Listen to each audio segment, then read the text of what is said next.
Baik, selamat malam Bapak dosen. Perkenalkan nama saya Grace Marta Sisilia Siagian. Jadi pada malam hari ini saya akan mempresentasikan terkait materi saya untuk exam di kewarganegaraan yaitu strategi implementasi energi bersih dan terjangkau dalam mendukung pembangunan berkelanjutan. Oke, yang pertama, pada latar belakang ini, saya ingin menyoroti pentingnya energi bersih dalam konteks pembangunan berkelanjutan, di mana energi bersih terjangkau merupakan salah satu pilar dari Sustainable Development Goals atau SDG 7. Meskipun berbagai upaya telah dilakukan secara global, kenyataannya masih banyak tantangan yang dihadapi, mulai dari ketergantungan terhadap energi fosil, keterbatasan infrastruktur energi terbarukan, hingga kurangnya investasi. Hal ini juga terjadi di Indonesia yang saat ini tengah menargetkan net zero emission pada tahun 2060. Untuk itu dibutuhkan strategi yang tidak hanya fokus pada sisi teknis, tapi juga kolaboratif lintas sektor. Yang kedua itu peran industri farmasi dalam implementasi energi bersih. Jadi dalam konteks ini saya melihat bahwa sektor industri, termasuk industri farmasi, memiliki peran yang sangat penting dalam mendukung implementasi energi bersih. Jadi melalui studi langsung, saya mewawancarai salah seorang mikrobiologi di industri farmasi. Dari wawancara ini, saya memperoleh wawasan mengenai bagaimana prinsip keberlanjutan dan efisiensi energi mulai diterapkan dalam proses operasional industri. Inisiatif ini menjadi contoh nyata bagaimana kita sebagai warga global dapat mendorong solusi lokal demi tercapai tujuan pembangunan yang berkelanjutan.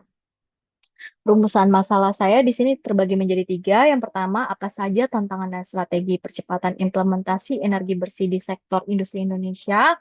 Kemudian, bagaimana energi bersih dapat mendukung pembangunan berkelanjutan bagi industri dan masyarakat sekitar. Lalu, sejauh mana sih peran teknologi dan kebijakan dalam mendorong transisi energi bersih di Indonesia? Nah, di sini landasan teori ini, dalam menyusun studi ini, saya merujuk pada beberapa teori. Yang pertama terkait SGD, yaitu menekankan pentingnya energi bersih, terjangkau, dan merata bagi semua, sebagaimana ditetapkan oleh PBB pada tahun 2015. Selanjutnya, energi transition teori dari Giles.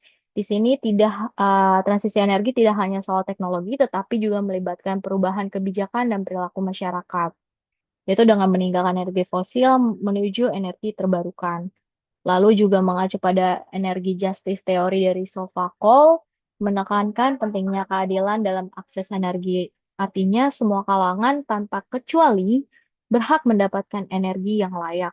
Lalu teori teknologi innovation dari Rogers, itu juga kita gunakan untuk menjelaskan bagaimana inovasi seperti panel surya dan turbin angin berperan dalam mempercepat pencapaian target SDG 7. Lalu technical system theory menegaskan bahwa transisi energi adalah hasil interaksi kompleks antara teknologi, masyarakat, dan kebijakan. Yang terakhir itu dari Green Economy Theory dari Zhang menyatakan bahwa pertumbuhan ekonomi dapat selaras dengan pelestarian lingkungan jika dijalankan dengan prinsip 5R atau ringkas, resik, rapi, rawat, rajin. Oke, di sini di slide selanjutnya saya akan menjelaskan terkait hasil temuan saya di lapangan.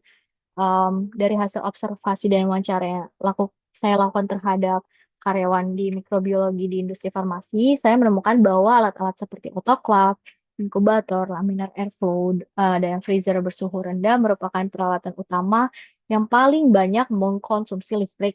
Karena alat-alat ini sering sekali menyala dalam waktu lama, bahkan non-stop. Efisiensi energi menjadi isu yang penting. Sehingga beberapa langkah penghematan energi sudah diterapkan seperti mematikan alat saat tidak digunakan, mengganti lampu menjadi lampu dengan lampu LED, serta memastikan semua alat dimatikan sebelum meninggalkan laboratorium. Hal ini menunjukkan adanya kesadaran dari para pekerja akan pentingnya energi ramah lingkungan. Kemudian energi terbarukan dan peran pemerintah dan ide penghematan energi.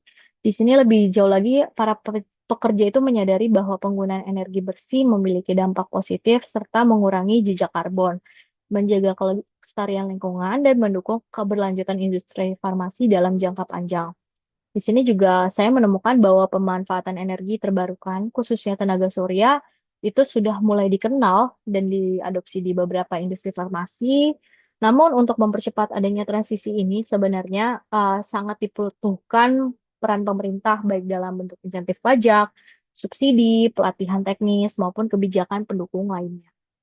Menariknya, para pekerja juga memberikan sebuah ide untuk mendukungnya efisiensi energi, yaitu seperti pemasangan timer otomatis pada alat, penggunaan sensor gerak pada lampu, hingga sistem monitoring konsumsi listrik yang lebih akurat. Ini menunjukkan bahwa perubahan bisa dimulai dari level operasional dan bahwa edukasi serta keterlibatan semua pihak sangat penting dalam proses transisi ke energi bersih. Nah, di sini ada solusi yang ditawarkan itu ada 4. Yang pertama itu dengan memasang timer otomatis pada alat-alat listrik dan sensor gerak untuk penerangan guna menghindari penggunaan listrik yang tidak perlu.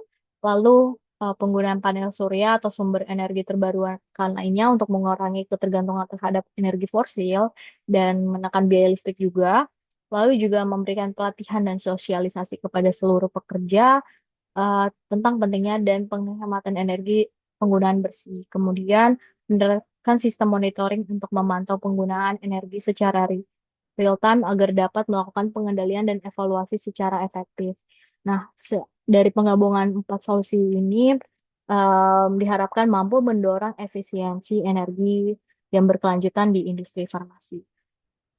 Jadi melalui observasi dan wawancara saya mendapat banyak pembelajaran, tidak hanya tentang aspek teknis di laboratorium, tetapi juga tentang nilai-nilai kewarganegaraan. Yang pertama itu dari social awareness, saya jadi lebih sadar bahwa profesi di bidang sains atau sejenisnya seperti mikrobiologi ternyata memiliki kontribusi besar terhadap masyarakat di mana produk-produk yang kita gunakan sehari-hari ternyata melibatkan proses ilmiah yang sangat detail yang pada akhirnya bertujuan untuk menjaga kesehatan publik. Hal ini membuat saya semakin percaya bahwa setiap warga negara punya peran termasuk melalui profesi masing-masing untuk mewujudkan kesejahteraan bersama. Kemudian dari adaptability, saya menyadari pentingnya menjadi warga yang terbuka terhadap perubahan, baik teknologi lingkungan maupun sosial, di mana dunia terus berkembang dan sebagai bagian dari masyarakat global, saya perlu terus belajar agar bisa ikut berkontribusi dalam menciptakan solusi yang berkelanjutan. Yang ketiga, melalui collaboration skills, di sini saya juga melihat bahwa kerjasama lintas tim dan bahkan lintas negara yang dilakukan industri multinasional company mencerminkan semangat gotong royong yang merupakan nilai dasar bangsa Indonesia. Dalam konteks global, gotong royong ini menjadi bentuk nyata dari kewarganegaraan aktif, di mana kita tidak hanya fokus pada diri sendiri, tetapi juga saling mendukung untuk mencapai tujuan bersama. Dengan pengalaman ini, saya semakin yakin bahwa menjadi warga negara yang baik bukan hanya soal memahami hak dan kewajiban, tapi juga tentang bagaimana kita bisa berdampak melalui profesi, sikap, dan kolaborasi kita sehari-hari. Oke, demikian presentasi yang bisa saya lakukan. Kurang lebih mohon maaf. Terima kasih.